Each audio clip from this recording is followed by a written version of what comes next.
सच्ची श्रेया जी, सच्ची में प्रसन्न हूं मैं कि आपके आशीर्वाद से रोहिणी जीजी को इतना प्यारा लल्ला हुआ है। पर मुझसे क्या त्रुटि हुई नारायण? मुझे क्यों न दियो आपने लल्ला? मुझसे क्या त्रुटि हुई नारायण? मुझे क्यों न दियो आपने लल्ला? अब तो माता देवकी की 7वें संतान का भी जन्म हो गया है प्रभु। अब आपके अवतार लेने में किस बात की देर है? यशोदा, ले तुम यहाँ आओ और मैं पूरे घर में ढूंढतो फिर रहा हूं। पता चलो तुमने सुबह से कछु ना खाए हो। चलो कछु खा लो, आ जाओ। कहीं ना जा रही मैं।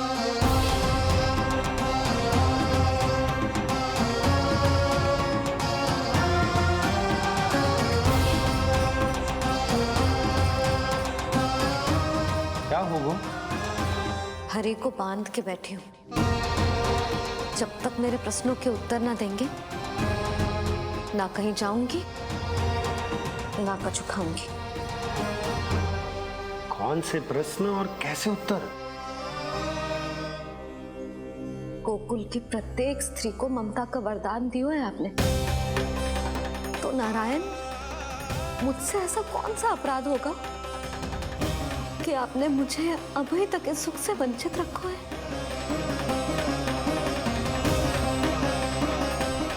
आज बोलना पड़ेगा प्रभु, बताना पड़ेगा कि आपने मुझे लल्ला क्यों न दी। क्या आपको पता ना है, जैसे भगवान अपने भक्तों के बिना अधूरे होते, वैसे मैया भी संतान के बिना अधूरी होते।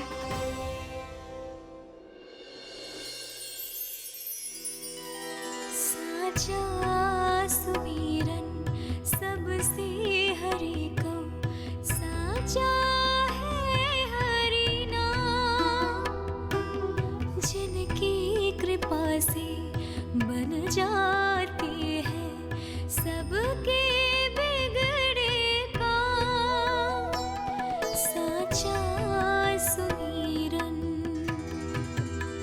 प्रभु, मैया यशोदा उसी वेदना का अनुभव कर रही है जिसका अनुभव उन्होंने पिछले जन्म में माता धारा के रूप में किया था। आपका कथन सत्य है देवी। अब मैया यशोदा को उनके कष्ट से मुक्ति दिलाने का समय आ गया है।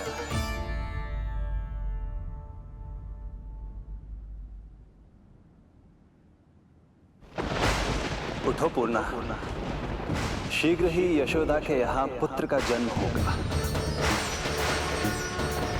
नक्षत्रों की गति से उत्पन्न संकेतों को देखो।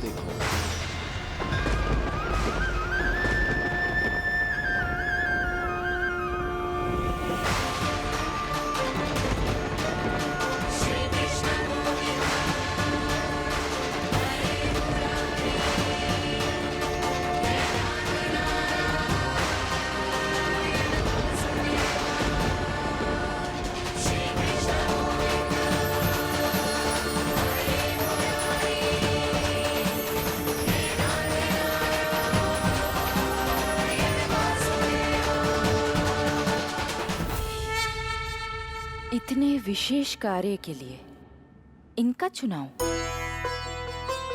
ये देवी कौन है प्रभु? ये मेरे भविष्य में होने वाले गुरु महर्षि संदीपनी की माता हैं देवी। अपने ज्ञान के कारण गोकुल वासियों की श्रद्धेय हैं। यदि मेरे आगमन की सूचना मैया यशोदा को ये देंगी तो ही मैया विश्वास करेंगी।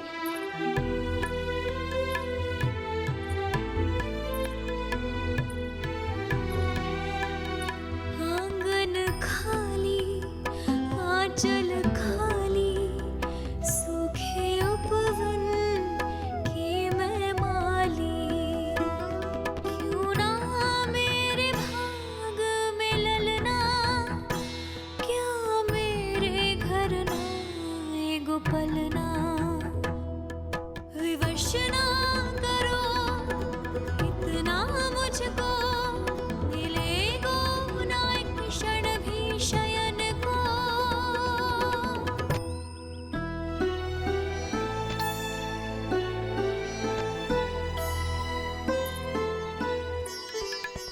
मैं जिसे सुलाऊं जो मुझे जगाए, प्रभु दे दो ना वरदान, साचा सुमीरन।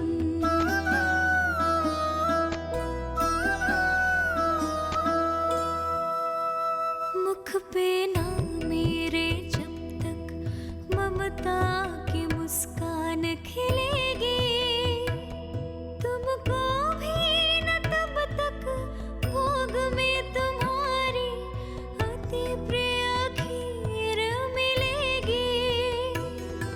कसम प्रभु तुम्हें दे रही जसोदा, माखन भोग लगेगा तीखा, इस दुखियारी की विनती का रखोगे जो नामान, साचा सुमीरन सबसे हरि को, साचा है हरि नाम, जिनकी कृपा से बन जाते हैं सबके बिगड़े काम, साचा सुमीरन।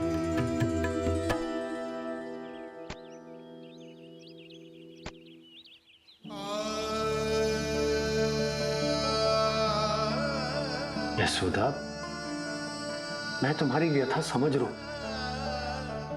पर खाना छोड़ना अच्छी बात ना है।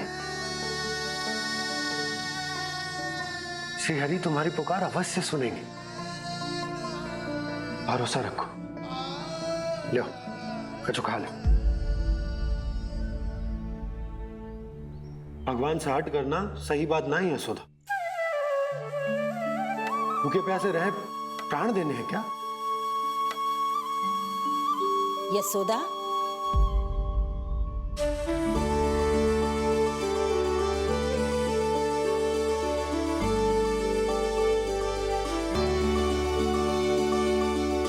होने वाली मैया को अपने स्वास्थ्य का विशेष ध्यान रखना चाहिए।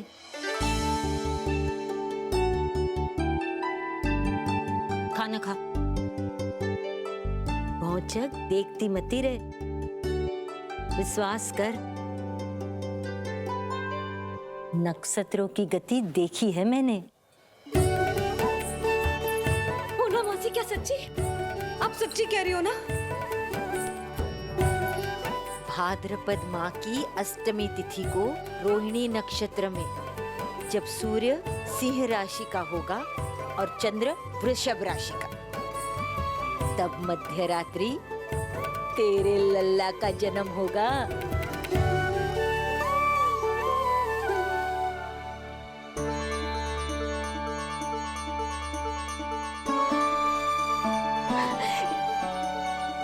इतने वर्षों में कभी किसी ऋषि मुनि, किसी ज्ञानी ने हमें ऐसी आशा ना दी।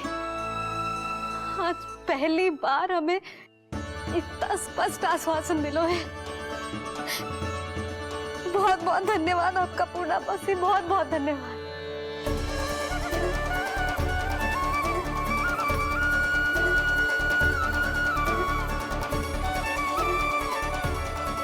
ना, मौसी को धन्यवाद ना देते लाली, मौसी से आशीर्वाद लेते हैं। ला, लड्डू ला।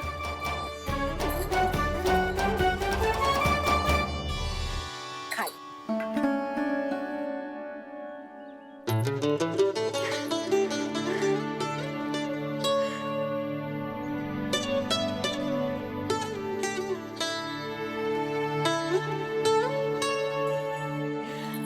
बस अब तुझे केवल उस क्षण की प्रतीक्षा करनी है।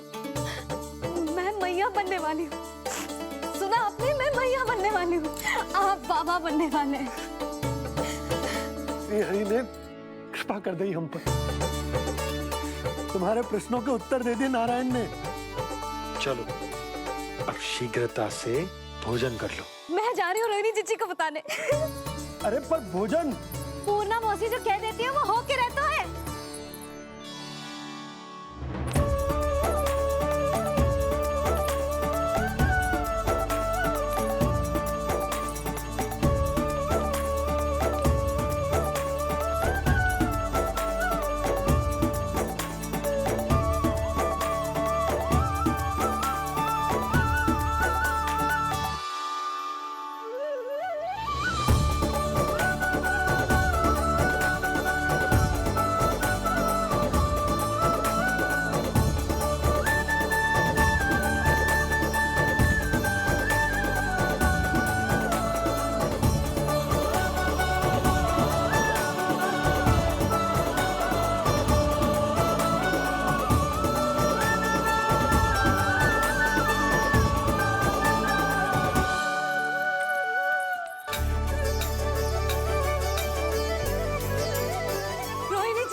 अरे अरे अरे मैं मैया बनने वाली हूँ। लल्लाओं को मारेगा। क्या? पूरी मौसी ने बताई। सच? अब अपने अंश का निर्माण करने का समय आ गया है।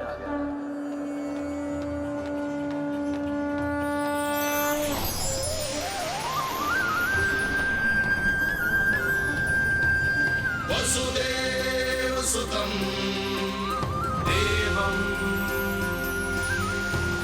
कंसचाणूरमर्दनम्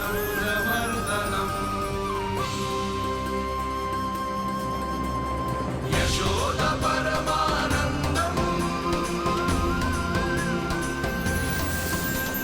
कृष्णं वन्दे जगद्गुरुं कृष्णं वन्दे जगद्गुरुं कृष्णं वन्दे जगद्गुरुं कृष्णं वन्दे जगद्गुरुं कृष्णं वन्दे जगद्गुरुं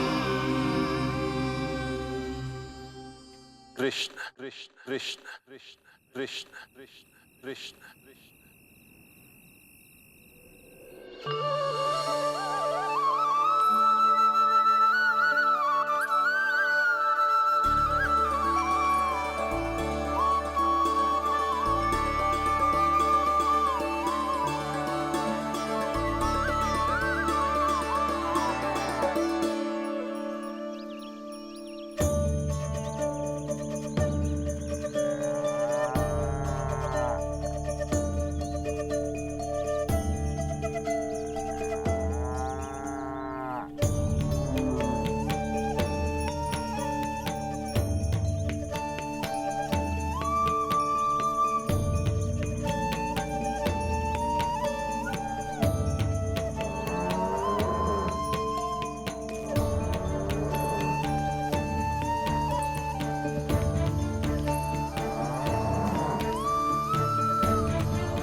किसके पुत्र हो? आपका।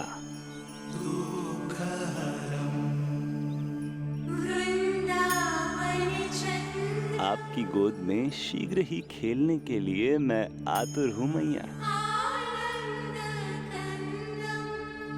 कछु विचित्र लग रहा है। कौन हो तुम? मैं हूँ श्री विष्णु का अवतार।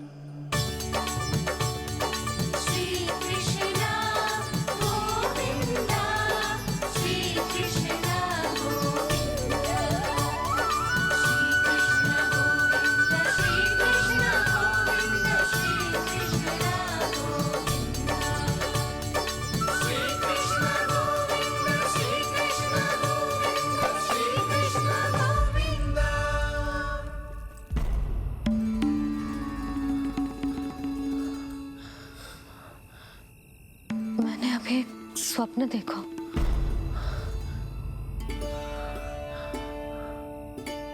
क्या वो स्वप्न वन में था?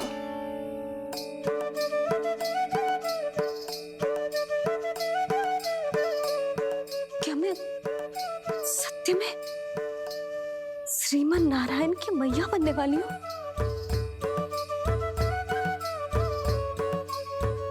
यशोदा ने स्वप्न में जो देखा था, सांसारिक माया के कारण वो उस पर विश्वास करने में असमर्थ थी। मुझे भरोसा ना हो रहा है, ये तो संभव ही ना है। मैं श्रीमन नारायण की मैया कैसे बन सकती हूँ? परंतु स्वप्न इतना सच्चा, इतना वास्तविक था यशोदा, ऐसा लगो जैसे स्वप्न ना है, सच की परछाई है। आप मेरा उपहास कर रहे हो ना? अरे कल तक तो ये भी ना पता था कि मैं कभी मैया भी बन पाऊंगी कि ना, और आज आप कह रहे हो कि श्रीमन नारायण स्वयं मेरी कोख से जन्म लेंगे। ना ना, ऐसे उल्टे सीधे विचार मेरे मन में मत ही डालो आप। मैं तो साधारण सी स्त्री हूँ जो बस एक सामान्य सी मैया बनना चाहती है। मुझे तो बस एक सामान्य सा लल्ला चाहिए, छोटा नटखट प्यारा सा मेरा बाल गोपाल। मेरा लाडला होगा वो, मेरा राज दुलारा, मेरी आंखों का तारा।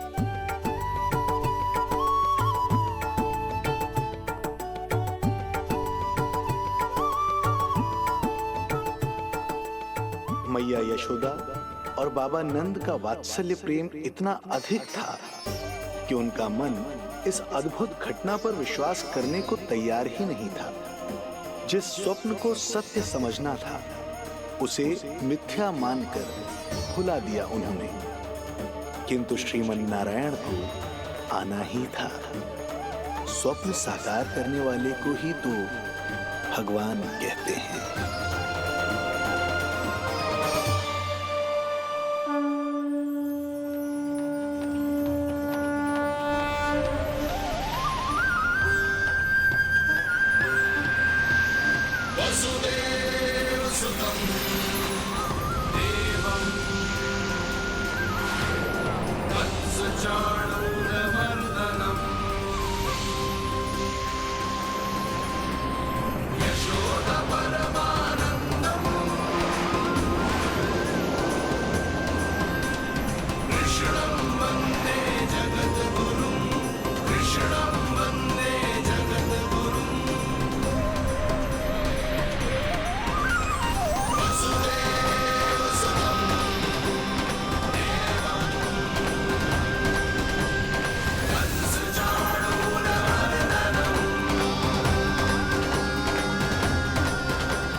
माता देवकी आपको जन्म देने वाली है, इसलिए उनके गर्भ में आपके अंश का समा जाना सर्वथा उचित ही है। किंतु मैया यशोदा के हृदय में आपने अपने अंश का एक भाग स्थापित किया है। इसका अवश्य ही कोई ना कोई कारण होगा। मेरे अंश के ये दोनों भाग तन और आत्मा हैं देवी। माता देवकी मेरे तन को जन्म देंगी, किंतु मेरी आत्मा का जन्म मैया यशोदा के हृदय से होगा। जब मैया प्रथम बार मुझे अपने हाथों में थामेंगी, मेरे अवतार की आत्मा और तन एक दूसरे से जा मिलेंगे और तभी मेरा अवतार पूर्ण होगा। मैं और यशोमती मैया एक दूसरे के साथ हृदय से जुड़ेंगे। इसीलिए समस्त संसार में हम दोनों की जोड़ी एक माता पुत्र की अद्भुत जोड़ी के रूप में जानी जाएगी।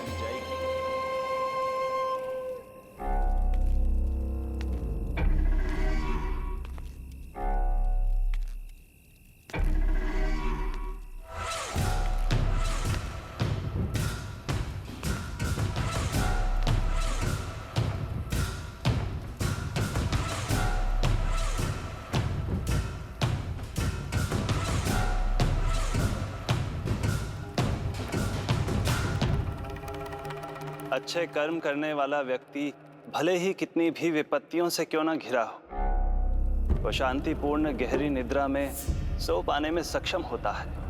किंतु यदि कोई व्यक्ति दुष्ट हो, क्रूर अत्याचारी हो या चोरी, हिंसा, हत्या जैसे जघन्य अपराध करता हो, तो फिर भले ही उसके पास कितनी भी संपत्ति और शक्ति क्यों ना हो, वो कभी शांतिपूर्ण निद्रा में नहीं सो पाता।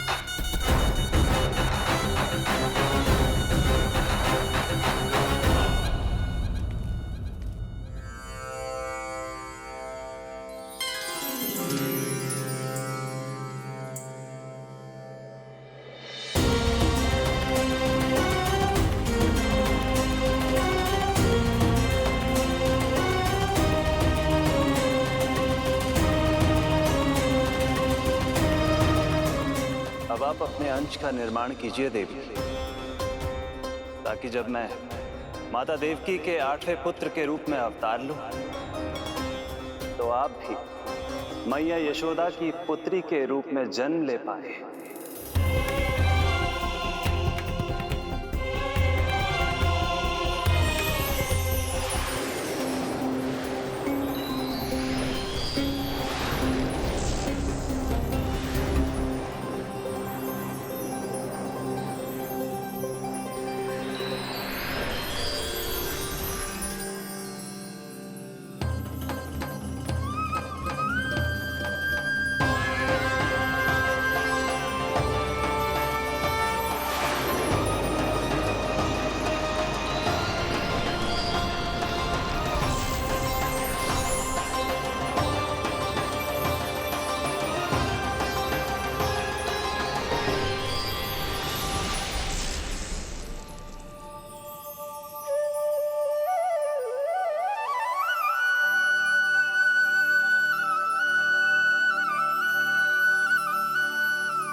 प्रभु के प्रताप से 9 माह ऐसे बीत गए मानो बस कुछ क्षण बीते हों। देखते ही देखते वो शुभ घड़ी, मैया यशोदा के लल्ला के जन्म की घड़ी आ गई।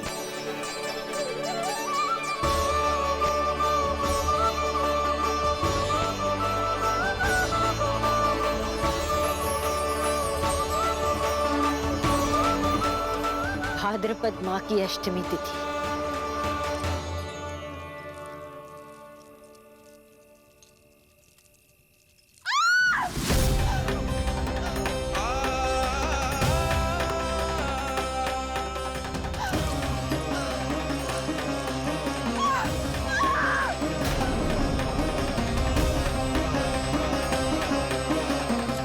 स्वामी, लगता है प्रसव पीड़ा आरंभ हो गई है।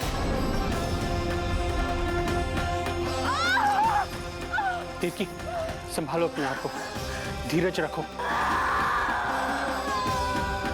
जीजी, यशोदा, दाई माँ।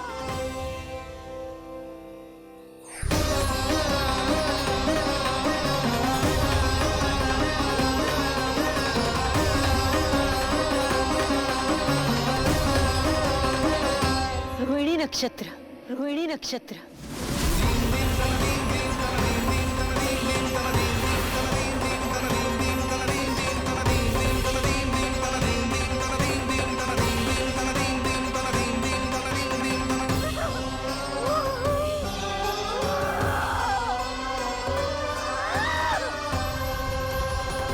सूर्य सिंह राशि में और चंद्र वृषभ राशि में, यही तो है अधर्म के विनाश और धर्म की स्थापना का संकेत। देवकी, तुम चिंता मत करो, सब ठीक हो जाएगा। किंतु कैसे स्वामी? भैया की तलवार की धार विनाश की बिजली बनकर मेरे आंखों के सामने चमक रही है। देवकी, तुम विश्राम करो।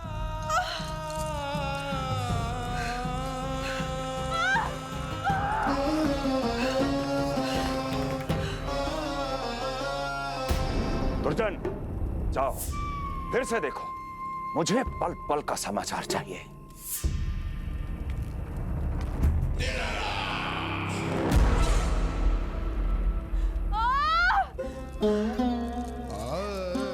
जैसे ही मेरा पुत्र मेरे सुरक्षित कोख छोड़कर इस संसार में आएगा,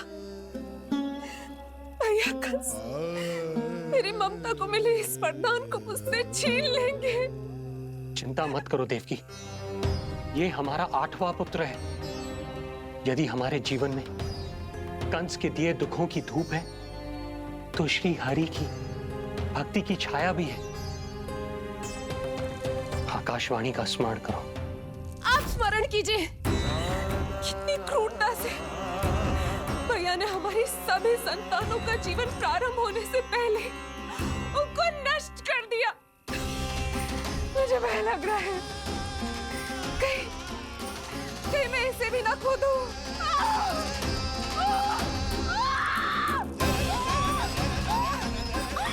अब और प्रतीक्षा ना हो पाएगी मुझसे, अब और प्रतीक्षा ना हो पाएगी।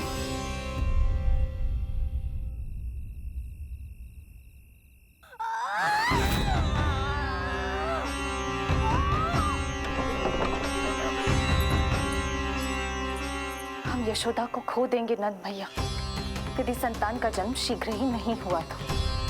वो अत्यधिक पीड़ा में है। वैद्य जी ने जो प्रसव की घड़ी बताई थी, वो भी कब की बीत चुकी है। भाभी, आप दाई माँ से कहियो कि मेरी पत्नी और संतान को बचाने की हर संभव चेष्टा करें। मैं यही प्रार्थना नारायण से करने मंदिर जा रहा हूं।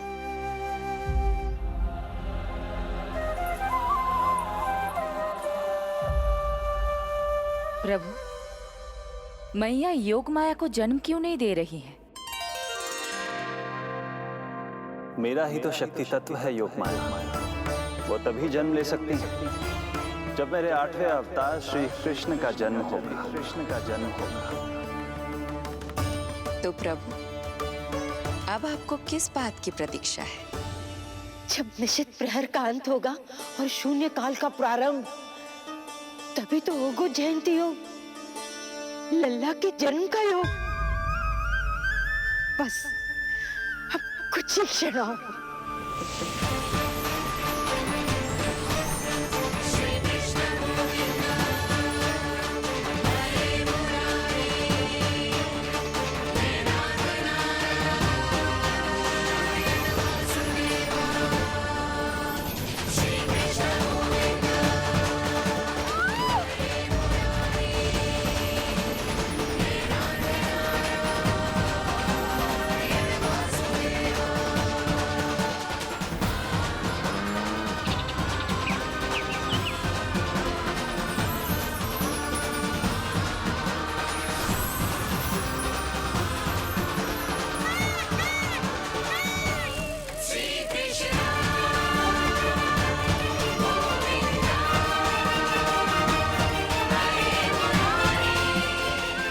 युग की सबसे शुभ घड़ी आ गई। प्रारंभ हो गया दिव्य शून्य काल।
हे श्री नारायण, हम परम सौभाग्यशाली हैं। हमारे पुत्र के रूप में आप स्वयं पधारे।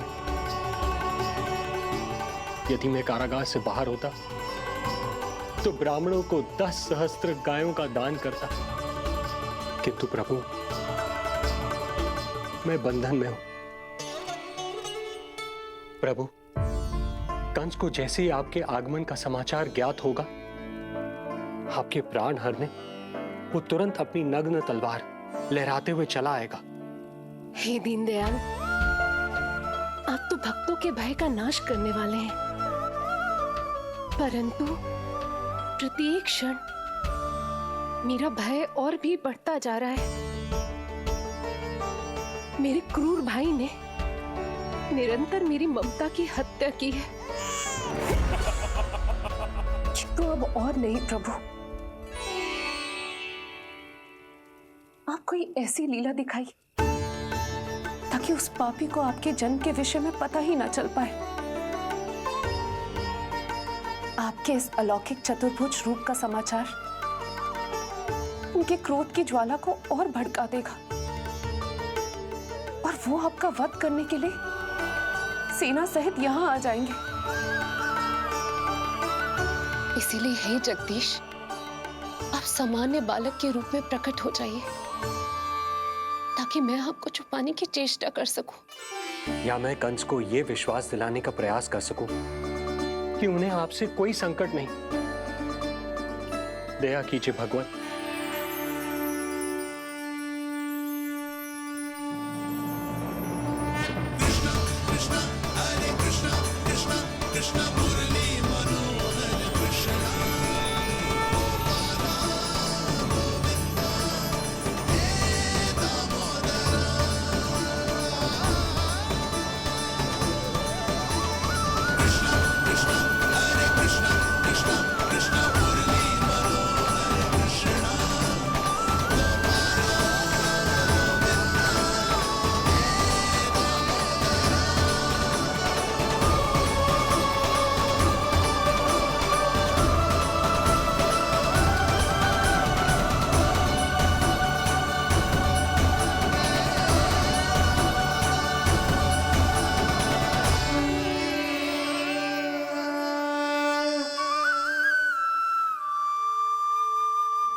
माँ, पिताजी, पिछले जन्म में 12 सहस्त्र वर्षों तक आपने कठिन तपस्या की थी।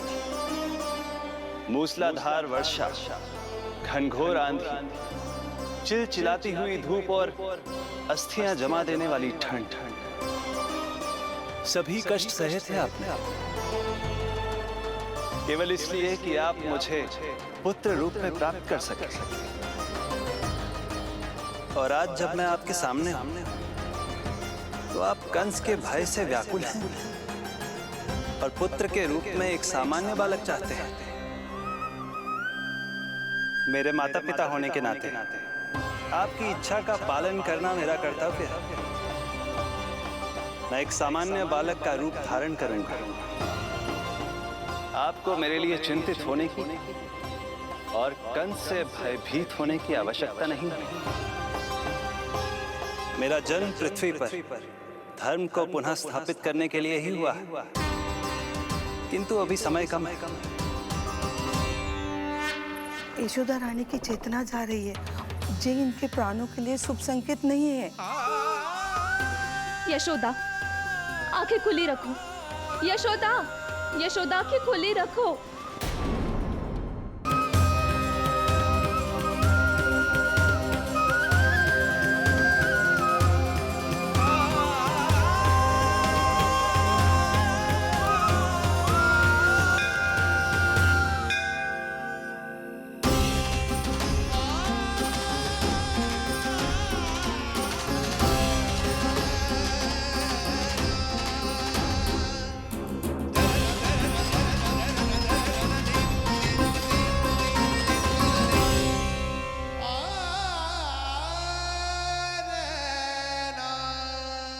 पिताजी, इससे पहले कि कंस यहाँ आए, आप मुझे लेकर यमुना पार चले जाइए।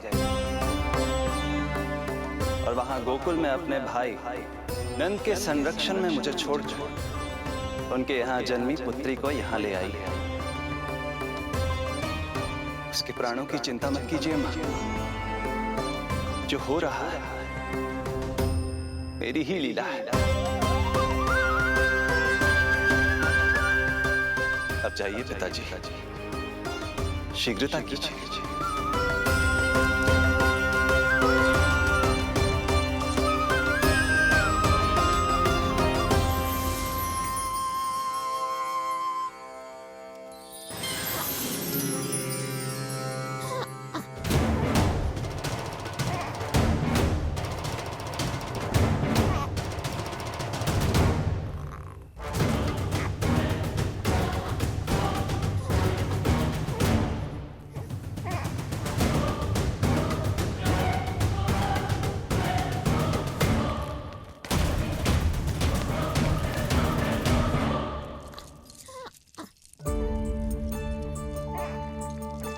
प्रभु,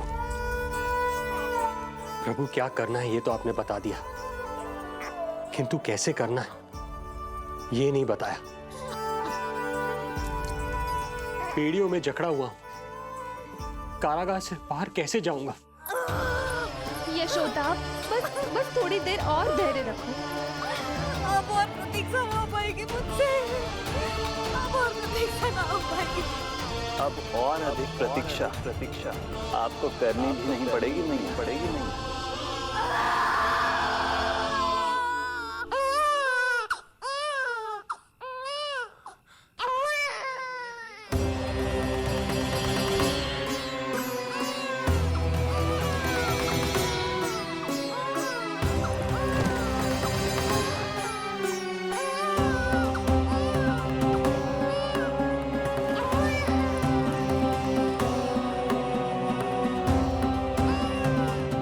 योगमाया को जन्म देते ही मैया यशोदा अचेत हो गई, किंतु अपनी सुध-बुध खोने वाली वो अकेली नहीं थी।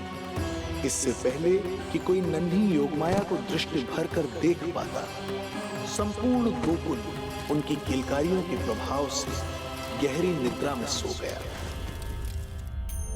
योग माया को जन्म दे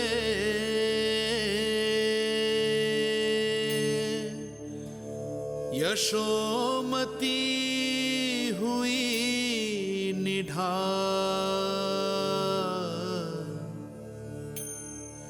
कोख जनी ना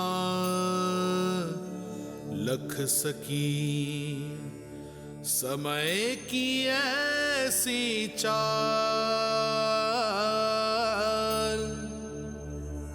समय की ऐसी चाल।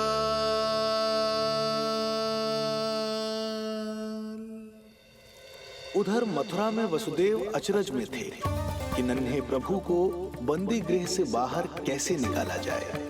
अब केवल श्री विष्णु की माया ही इनकी सहायता कर सकती थी। प्रभु की आज्ञा का पालन कैसे संभव होगा? संपूर्ण कारागार पहरेदारों से भरा पड़ा है।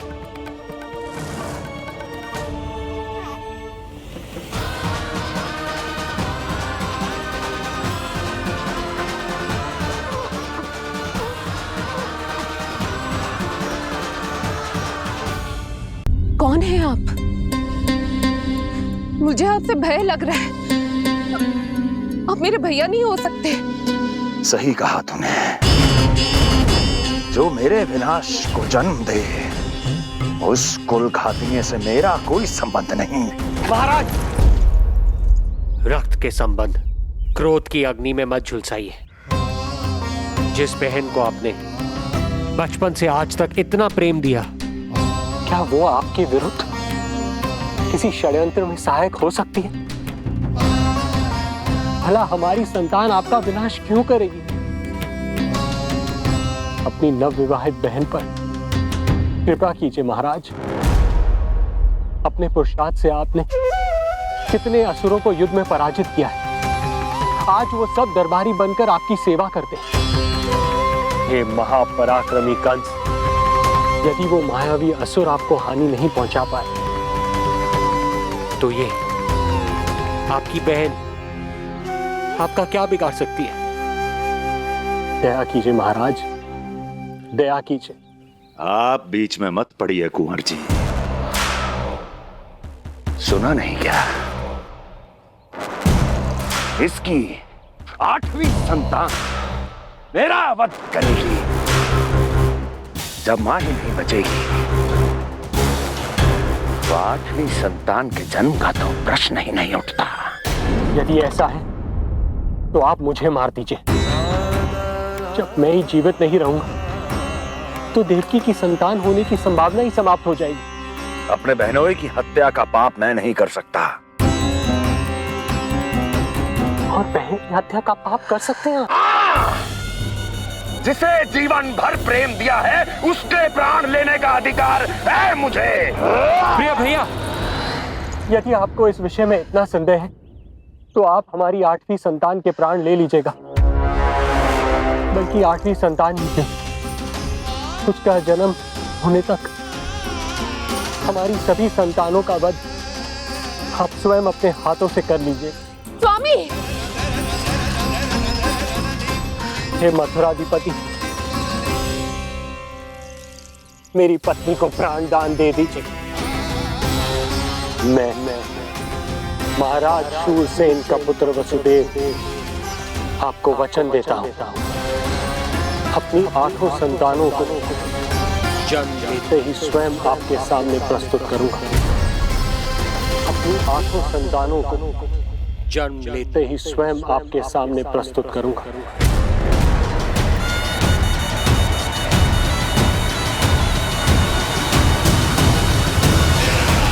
बधाई हो कुंवर जी, अपनी पत्नी के प्राण बचाने में आप सफल हुए। किंतु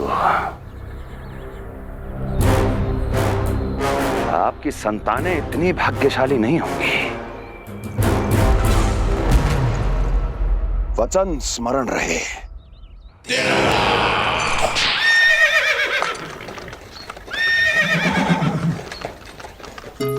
इस तरह रक्त की प्यासी कंस की तलवार की छाया में देवकी और वसुदेव का वैवाहिक जीवन प्रारंभ हुआ। जब कंस की निर्ममता और वसुदेव के वचन का ये दुखद समाचार गोकुल पहुंचा तो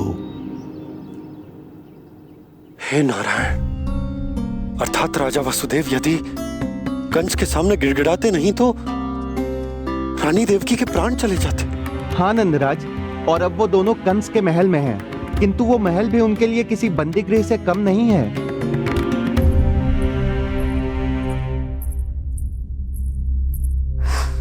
एक भाई अपनी बहन के साथ ऐसा करने की सोच भी कैसे सकता है? मेरा बस चले तो उस दुष्ट कंस को मटके में डाल के इसे घोंट के रख दूं, जैसे मलाई घोट के माखन निकाला जाता है।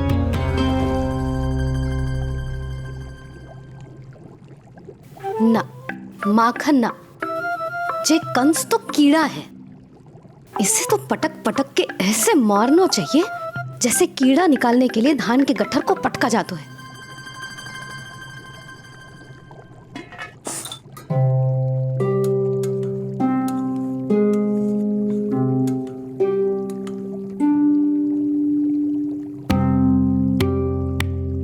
किंतु जब रोहिणी जिज्जी को पता चलेगा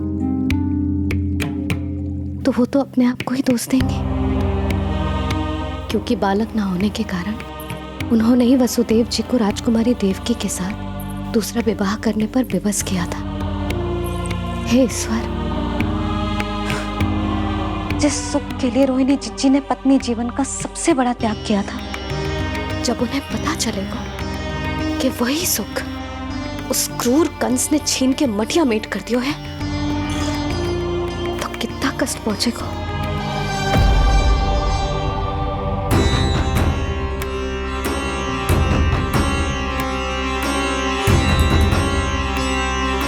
रोहिणी जीजी,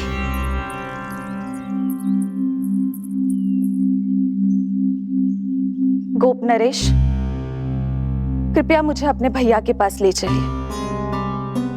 संकट के समय मुझे उनके साथ होना चाहिए। किंतु भाभी, पता चलो है वसुदेव भैया और देवकी भाभी कंस के महल में कड़े पहरे में रखे गए। पति पत्नी एक दूसरे का संबल होते हैं। कंस का पहरा कितना भी कष्टदायक क्यों ना हो, इस समय उन्हें और बहन देवकी को मेरी आवश्यकता है।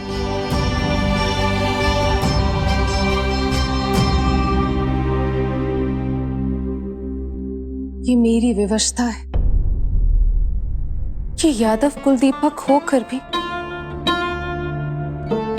आपको इस महल में बंदियों की तरह रहना पड़ रहा है, और मैं कुछ कर भी नहीं पा रही। काश आपने मुझसे विवाह ही ना किया होता। तो क्या मैं अपने भाग्य से भाग पाता देवकी? पूर्व जन्म के कर्मों के फलस्वरूप जो हमारी नियति में लिखा है वो तो हमें भोगना ही है। श्री हरि क्या करते हैं, कब और क्यों करते हैं, ये दुख हमारे जीवन में किस उद्देश्य से आए हैं, इन रहस्यों का पता लगा पाना हम मानवों के लिए संभव नहीं है देवकी।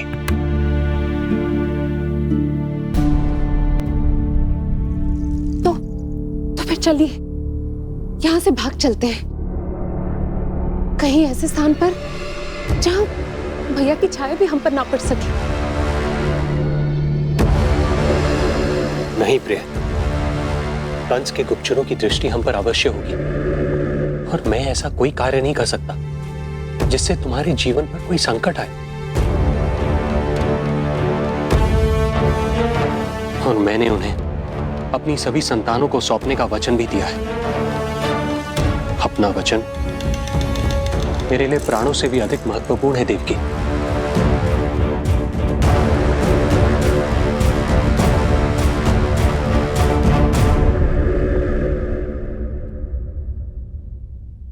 राजन, राजकुमारी, गोकुल से रानी रोहिणी और गोपराज नंद पधारे हैं।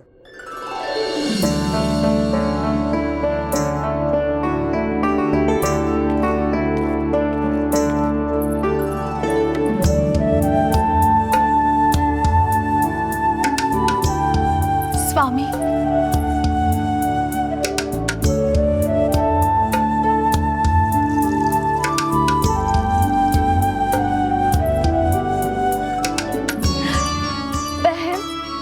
दीदी,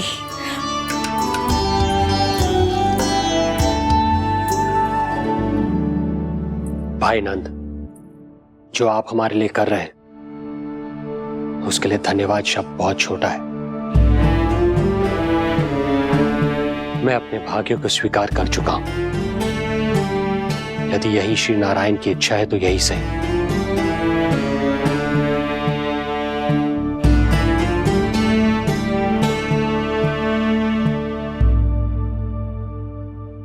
भाई नंद, इस समय मथुरा का वातावरण अनुकूल नहीं है, आपको जाना चाहिए। यशोदा भाभी भी चिंतित हो रही होंगी, उनसे कहिएगा हम यहां सुरक्षित हैं अभी तक।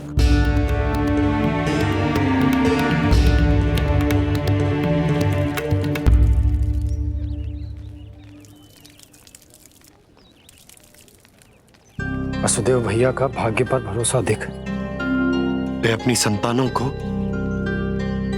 कंस को अवश्य सौंपेंगे। ईश्वर, इतना कठोर वचन, जब इसे निभाने का कठिन समय आएगा तो कैसा अनुभव करेंगे वे? उनका हृदय तो चकनाचूर हो जाएगा।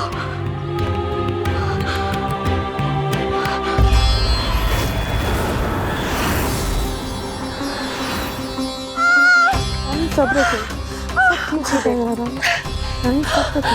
देवकी, मैं महाराज शूरसेन का पुत्र वसुदेव आपको वचन देता हूं, अपनी 8 संतानों को जन्म देते ही स्वयं आपके सामने प्रस्तुत करूंगा।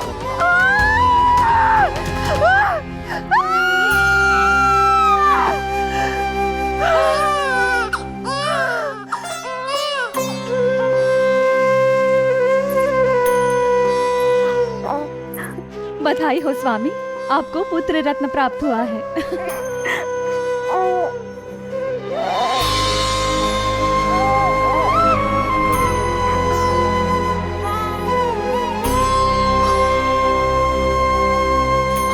महाराज को पता चला तो क्या होगा?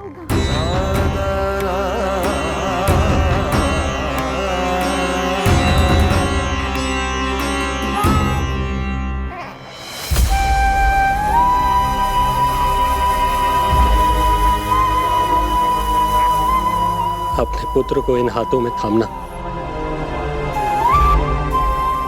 कितने वर्षों से इस पल की प्रतीक्षा कर रहा था मैं, और आज जब यह पल आया है, मेरी आंखों में दुख के आंसू हैं। एक पिता जब प्रथम बार अपनी संतान को गोद में उठाता है तो सबसे पहले यह सोचता है कि उसे क्या नाम दूं, उसका सुनहरा भविष्य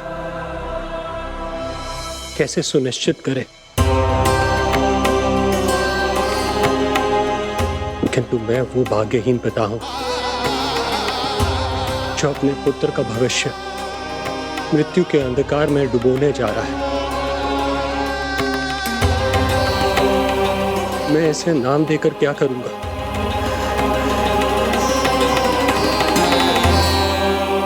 क्या आपके वचन का महत्व आपके पुत्र के प्राणों से अधिक है स्वामी?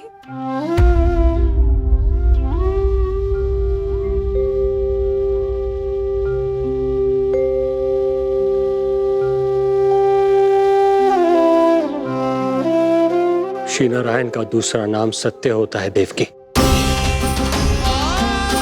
तुम ही कहो, मैं श्री नारायण से विमुख कैसे हो जाऊं? मुझे अपना वचन निभाना ही होगा। हृदय के टुकड़े टुकड़े क्यों ना हो जाए,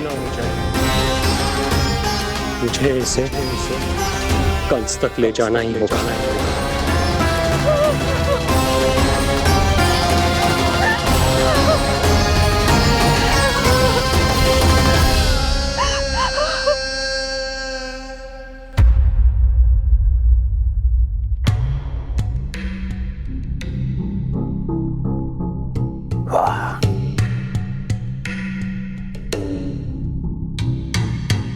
इतना स्वादिष्ट भोजन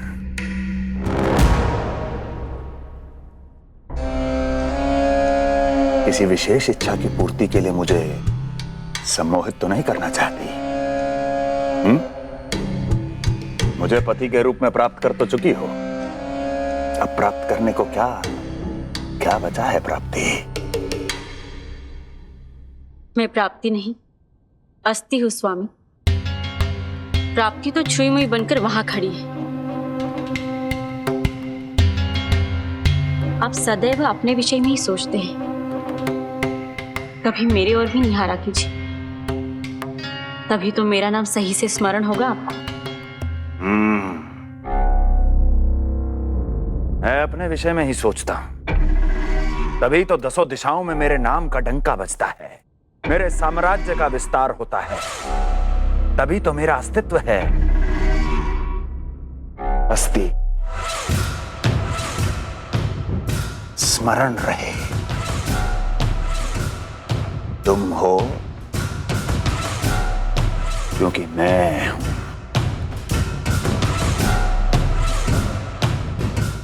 वन में यदि सिंह न हो तो उसके आश्रिति पर गीदड़ भी आक्रमण कर देते हैं। सिंह कभी अपने शत्रु को एक क्षण भी जीवित नहीं छोड़ता महाराज। आपने तो छोड़ दिया देवकी को। सिंह नहीं, आप वो गाय हैं जो अपनी कसाई से अथाह प्रेम करती है।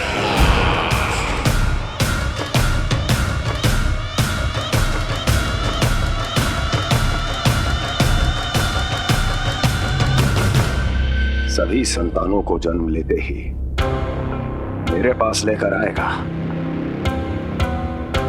ये वचन दिया है वसुदेव ने मुझे। तो फिर आया क्यों नहीं महाराज? प्रथम शिशु का जन्म तो हो चुका है।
कुल के यादव अपना वचन मिथ्या नहीं होने देते महाराज।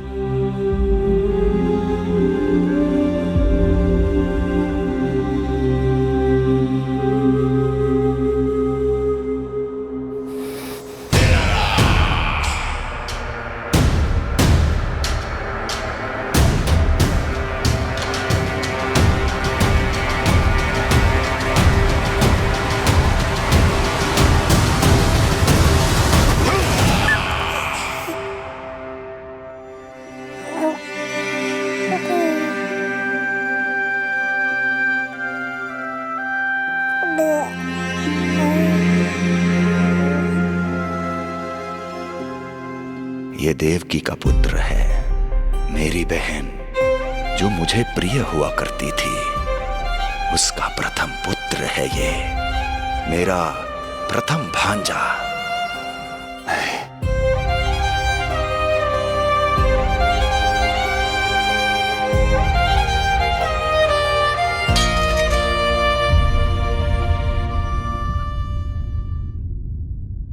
इसे वापस ले जाइए कुंवर जी।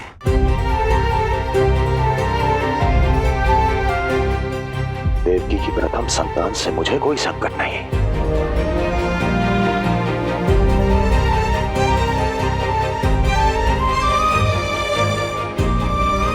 और आपको क्या लगता है कुंवर जी कि मैं कोई राक्षस हूं क्या?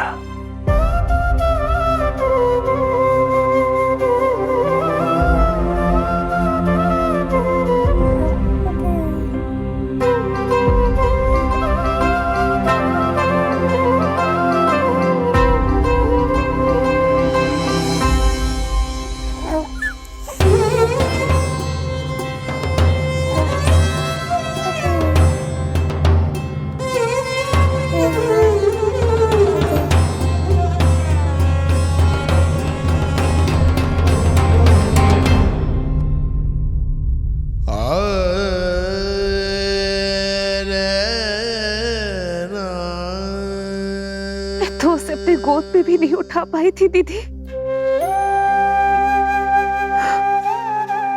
उसका वो सुकुमार मुख मेरी स्मृति से जा ही नहीं रहा। वो मधुर रुदन अभी तक मेरे कानों में गूंज रहा है। मैं तुम्हारी पीड़ा का अनुमान लगा सकती हूँ देवकी। मैंने उसे जन्म नहीं दिया था,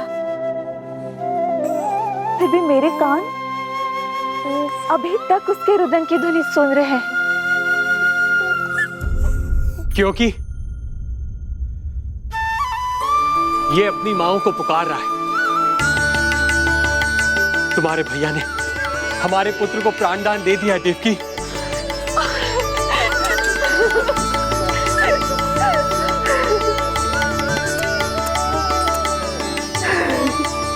स्वामी, अब अपने पुत्र का नामकरण कीजिए। इसे ऐसा नाम दीजिए कि इसका भविष्य यश और कीर्ति से परिपूर्ण हो। कीर्तिमान कीर्तिमान होगा इसका नाम।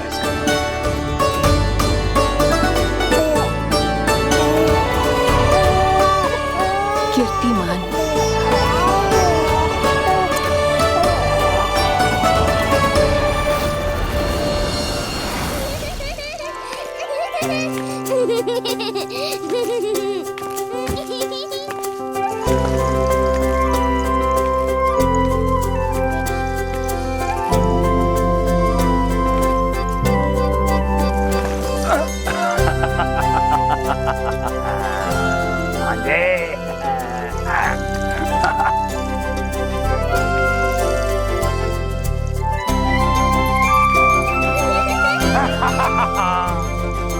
भांजे भांजे, मामा से बचना असंभव है।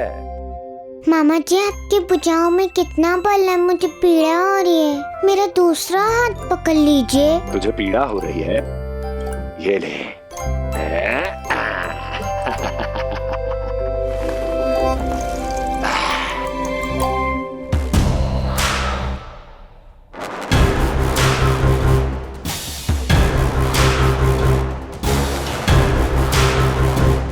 नारायण नारायण।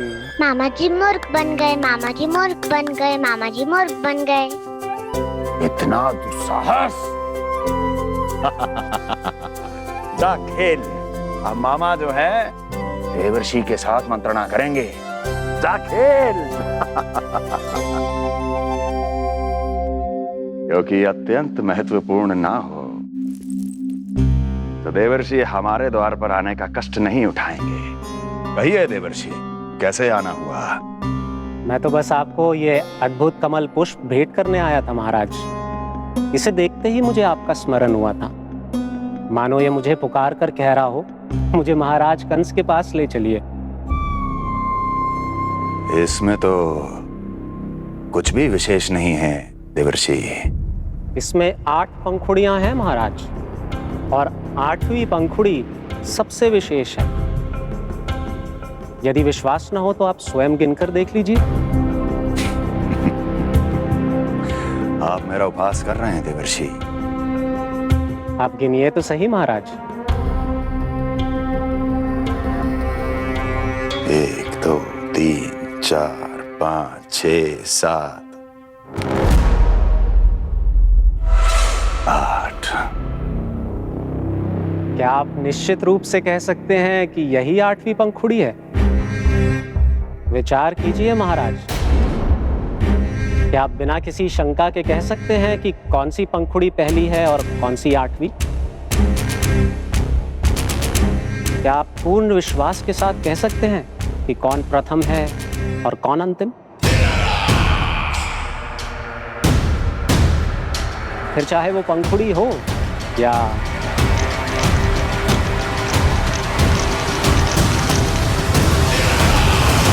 सावधान करने के लिए धन्यवाद देवर्षि। कंस के साथ धोखा करने वाले को अति भीषण दंड मिलेगा। भविष्य में ऐसी कल्पना मात्र से ही मेरे शत्रु भय से कांप उठेंगे। मथुरा नरेश, मैं तो मात्र पंखुड़ियों की बात कर रहा था। यदि आपने कुछ और समझ लिया है तो उसका उत्तरदायित्व मेरा नहीं है। नारायण नारायण।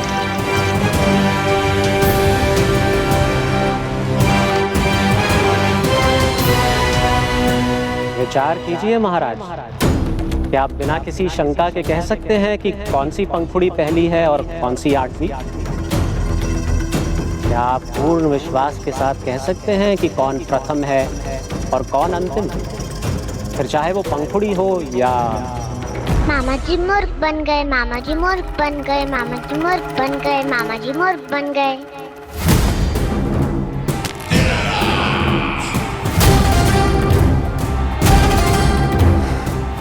कंस को कोई मूर्ख नहीं बना सकता। कीर्तिमान। जी मामा जी। क्रोध काम लोभ मद मोह मत्सर, क्रोध काम लोभ मद मोह मत्सर, क्रोध काम लोभ। मामा मामा जी मुझे दर्द हो रहा है।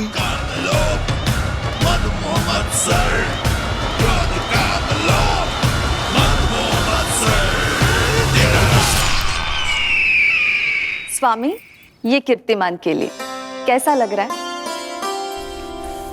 ये लीजिए स्वामी।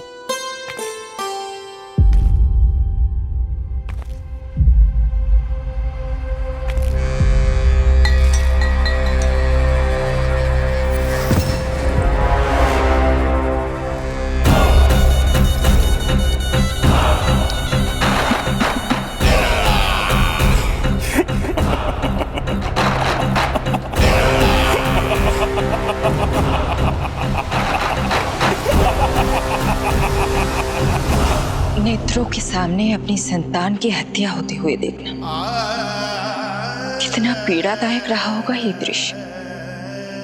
किंतु प्रभु, यदि देवर्षि नारद कंस के हृदय में संदेह का बीज न बोते तो कंस ऐसा कभी नहीं करता। तो फिर उसे उकसाए ही क्यों देवर्षि ने? आप भूल गए देवराज, समस्त संसार में जो भी होता है मेरी इच्छा अनुसार ही होता है। यही प्रश्न नारद ने भी मुझसे पूछा था।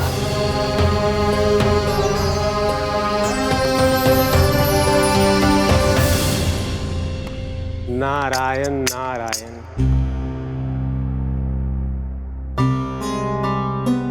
छोटे से बालक की इतनी निर्मम हत्या और माध्यम बना मैं। प्रभु, ये कैसी लीला है आपकी? अभी तो देवकी की 5 और संतानों की हत्या होना शेष है नारद। अब से कंस शिशुओं के जन्म लेते ही उनकी हत्या कर देगा। यदि जन्म के तुरंत बाद ही मृत्यु होनी है तो जन्म का लाभ ही क्या है प्रभु? यही विधि का विधान है नारद। कीर्तिमान और शेष 5 बच्चे श्रापग्रस्त हैं। जन्म के कर्मों के अनुसार अल्पायु होना उनकी नियति है। उनकी मृत्यु के बाद ही शेषनाग के अंश के रूप में बलराम और मेरे अंश के रूप में श्री कृष्ण का अवतार संभव होगा। नारायण नारायण।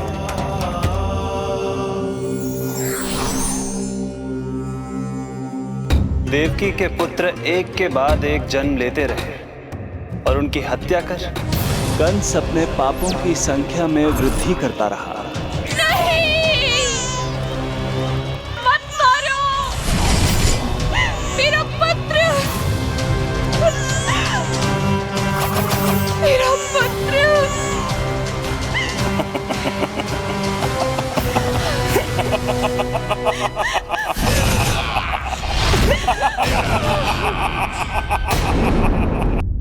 अब उसकी क्रूरता की कथा ऐसे मोड़ पर आ पहुंची जहां से वापसी असंभव है, क्योंकि अभी अभी उसने देवकी के छठे पुत्र का वध कर दिया है।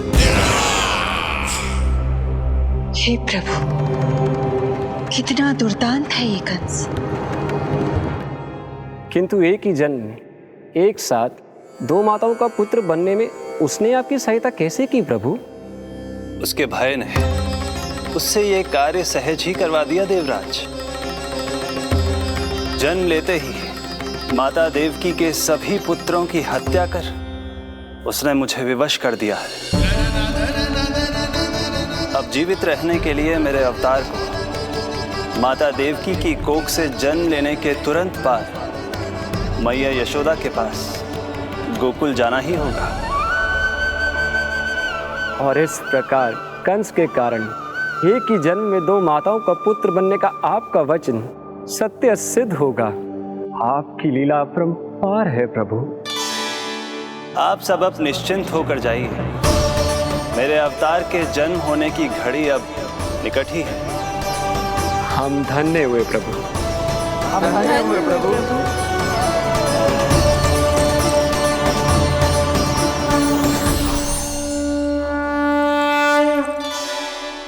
मुझे तो अभी से मैया यशोदा के साथ आपको खेलते हुए देखने की उत्सुकता हो रही है।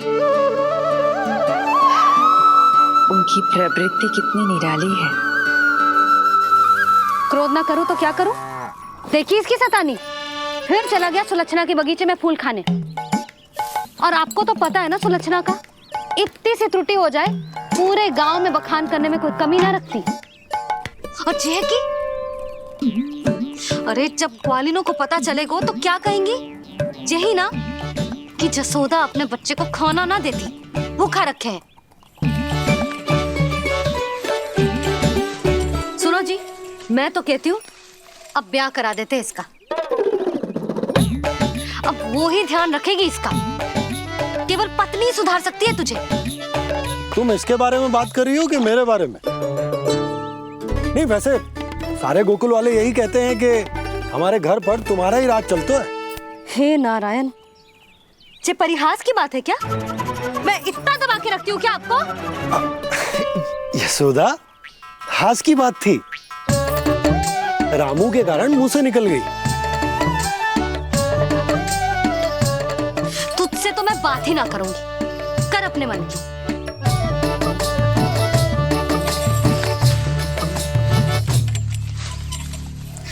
पता है तुझे कितना क्रोध आता है जब तू ऐसे बिना बताए घर से चला जाता है?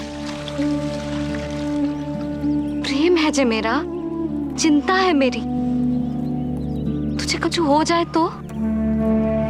अपना लल्ला माना है तुझे।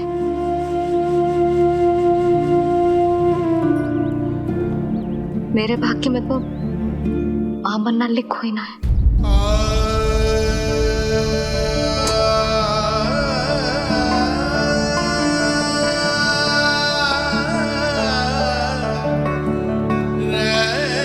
यशोदा,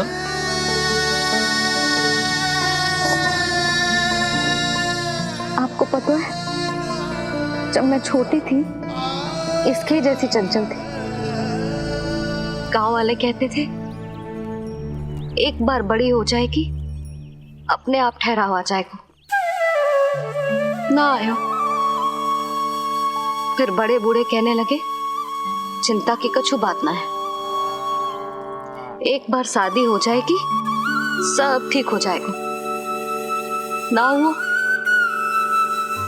फिर सबन ने कही एक बार बालक हो जाने दो, गोद भर जाएगी अपने आप परिपक्व हो जाएगी। पर गोद तो भरी ना मेरी, बालक तो हुआ ही ना। उस पर जब जे भी भाग जाता है तो मुझे रह रह के यही स्मरण होता है कि कमी मुझ में ही है, मैं ही किसी बात का ध्यान न रख पाती।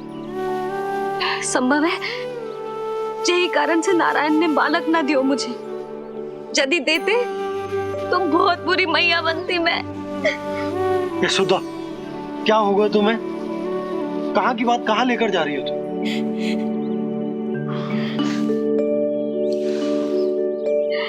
बालक अवश्य होगा हमें, और बहुत अच्छी मैया बनोगी तुम। बस नारायण सही समय की प्रतीक्षा कर रहे हैं। मेरी तो ना सुन रहे बे, आप ही कह दियो उनसे, अब और प्रतीक्षा ना होगी मुझसे।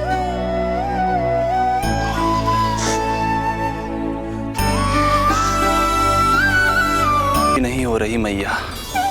तो फिर मैया की इच्छा पूरी कीजिए प्रभु। जिस क्षण की प्रतीक्षा मुझे इतने वर्षों से थी, बस अब वो निकट है।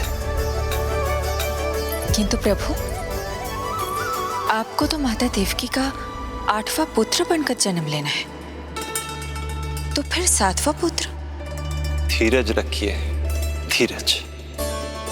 आपको तो ज्ञात ही है, मेरे यहाँ देर है, अंधेर नहीं। मैं यहाँ तुम दोनों पर आश्रित हूँ यशोदा। भोजन, सुरक्षा, परिवार का अपनापन सब कुछ दिया है तुमने मुझे, किंतु मेरा दुख मुझे एक क्षण भी चैन लेने नहीं देता। मेरे स्वामी और बहन देवकी कितने ही वर्षों से कंस की काल कोठरी में बंदी है। दिन रात नियति के श्राप को सहन करने के अतिरिक्त और कोई उपाय नहीं है उनके पास। ऐसे में मैं सुख की सांस कैसे लूं? कीर्तिमान की हत्या के बाद मेरी सुरक्षा के लिए मेरे स्वामी ने मुझे यहाँ भिजवा दिया चुपचाप, किंतु मेरा हृदय तो वही छूट गया यशोदा। इससे तो अच्छा होता कि मैं भी उसी कारागार में होती, मेरे स्वामी और बहन देवकी का दुख तो साझा कर पाती। अपनी 6 संतानों को कंस के हाथों मृत्यु के गोद में जाते देखा है उन्होंने। अब तो मुझे उस क्षण की कल्पना से भी डर लगने लगा है, जब देवकी अपने 7वें पुत्र को अपने गर्भ में धारण करेगी। भय से भविष्य नहीं टलता, होनी होकर ही रहती है। समय बीता और देवकी के गर्भ में 7वें पुत्र का आगमन हुआ। क्या इसका भी भविष्य वही होगा जिसके भाइयों का हुआ था? इस बंदी गृह की दीवारें, प्रत्येक ईंट, प्रत्येक पत्थर, यहां तक कि यहां की वायु में उस कंस की बंदी है। अब तक तो उसे सूचना भी मिल चुकी होगी। वो निर्दयी क्रूर प्रतीक्षा कर रहा होगा कि कब तुम्हें प्रसव हो और कब उसकी तलवार हमारे नन्हे शिशु, हमारी 7वीं संतान का रक्त पिए।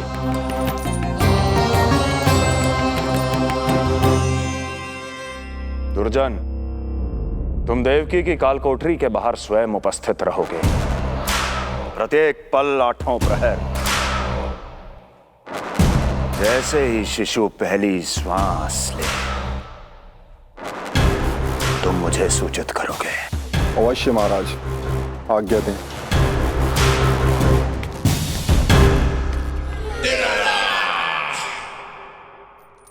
कुछ कीजिए स्वामी, कुछ कीजिए।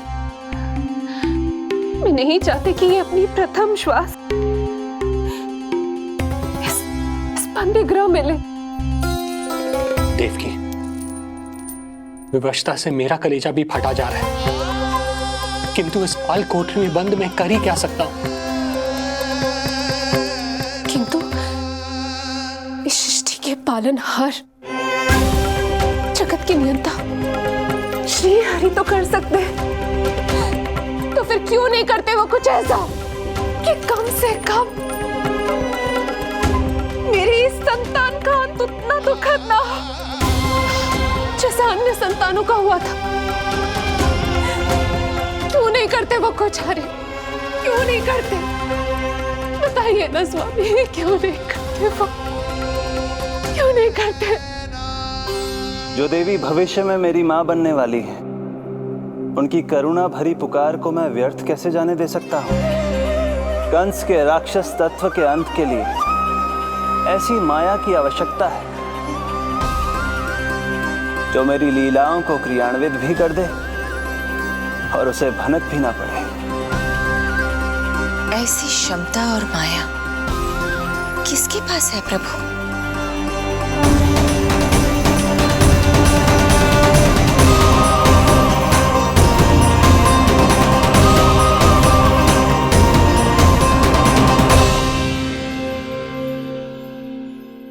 ओम नमो आकर्षणी ज्वाला मालिनी, ओम नमो भगवती क्लेशनाशिनी।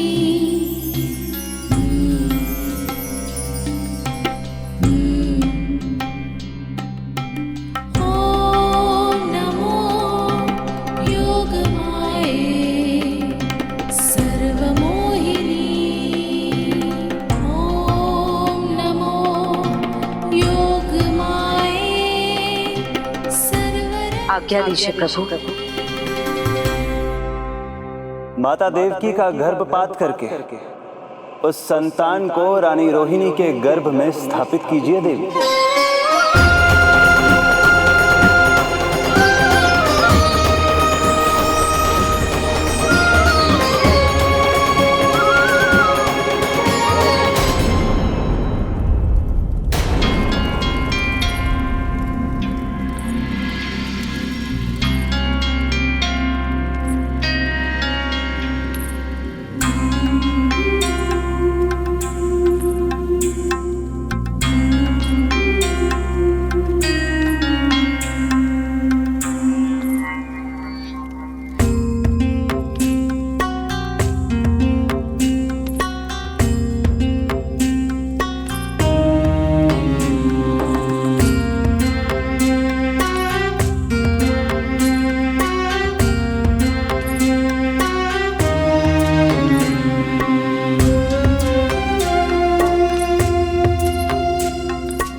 योग माया ने अपना कार्य पूर्ण किया।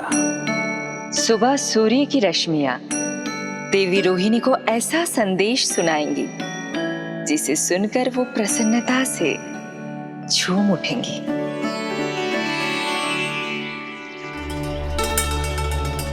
यादव कुल के नए राजकुमार के आगमन पर बहुत बहुत शुभकामनाएं रानी।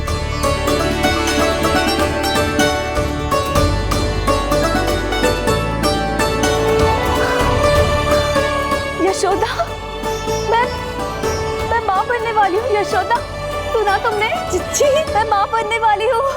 मैं माँ बनने वाली हूँ यशोदा। अरे संभाल के जीजी चिकार कर रही हो। बधाई हो चिच्ची, बधाई हो, बहुत बहुत बधाई हो।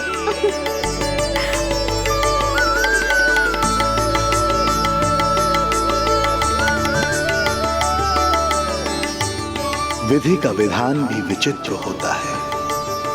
रोहिणी, जिनका ये पुत्र नहीं है, वो प्रसन्न है, किंतु देवकी, जिनका ये पुत्र है, वो व्याकुल है।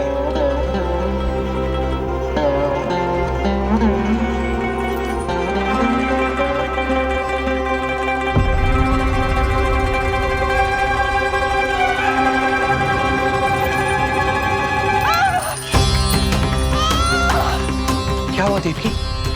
तुम ठीक तो? स्वामी, स्वामी मेरा पुत्र, स्वामी हमारा पुत्र चला गया। स्वामी, हमारा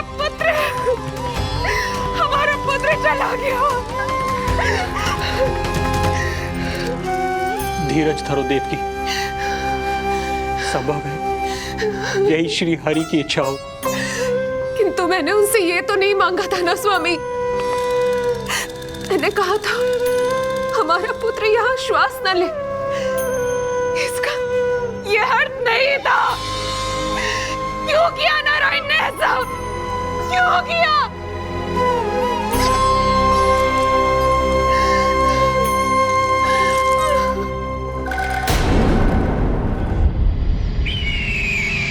तो ये सत्य है महाराज, राजकुमारी देवकी का गर्भपात हो गया है। बच गया वो शिशु। किंतु यदि मेरे हाथों उसकी मृत्यु होती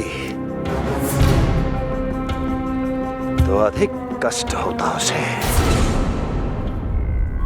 सुख में समय पंख लगाकर उड़ता है।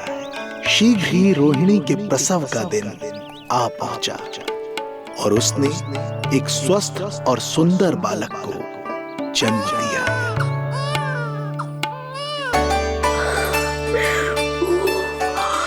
लो जिज्जी, संभालो अपने लल्ला को, जी भर के निहार लो इसे।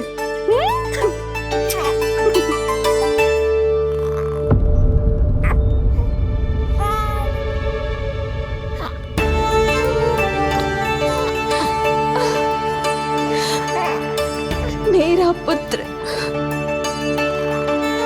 राजकुमार।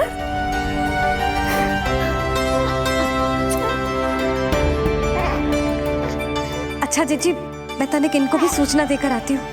वसुदेव भैया तक भी तुझे शुभ समाचार पहुंचाना है। राजकुमार कौन है? हाँ, गोकुल का राजकुमार है। हाँ, गोकुल का राजकुमार है मेरा बच्चा। बल तो इतना है कि पूछो ही मत आप। एक बार उंगली पकड़ लेना तो उसके बाद छुड़ाना अत्यंत कठिन हो जाता है। और दृष्टि ऐसी कि एक बार में मन मोही। भगवान श्री राम की भांति सबको प्रसन्न रखतो है। बस तो फिर उसका नाम बल राम रखना। तो फिर उसका नाम बल राम रखना। देवकी, बधाई हो, तुम छोटी मां बन गई। भैया, आप दोनों कछु चिंता न करियो। बलराम का लालन पालन मेरा उत्तरदायित्व है। उसे कछु कमी ना होने दूंगा मैं।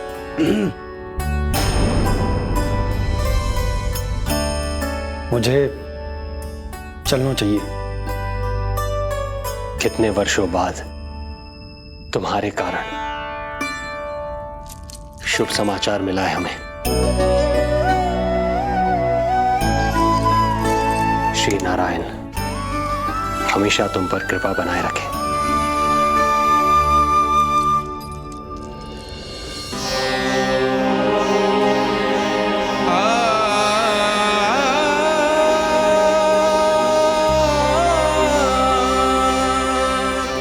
आपको बहुत बहुत बधाई हो स्वामी।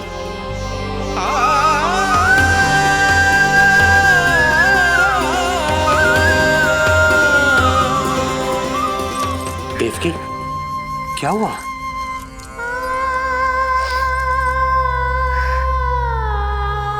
कुछ नहीं। रोहिणी दीदी ने हमको वो सुख दे दिया जो मैं कभी ना दे सकी। उन्होंने आपको संतान दे दी,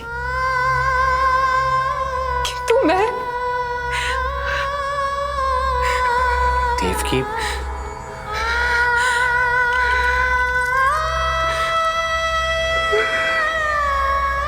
इस समय जो व्यथा माता देवकी की है, वही पीड़ा माता यशोदा की भी है।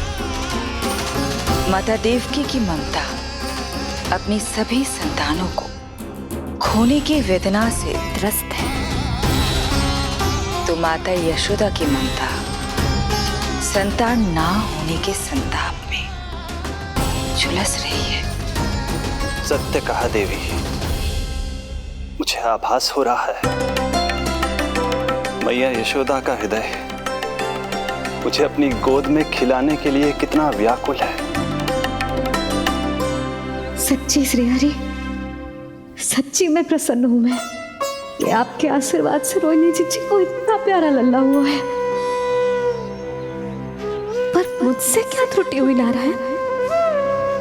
मुझे क्यों न दियो आपने लल्ला? मुझसे क्या त्रुटि हुई नारायण? मुझे क्यों न दियो आपने लल्ला?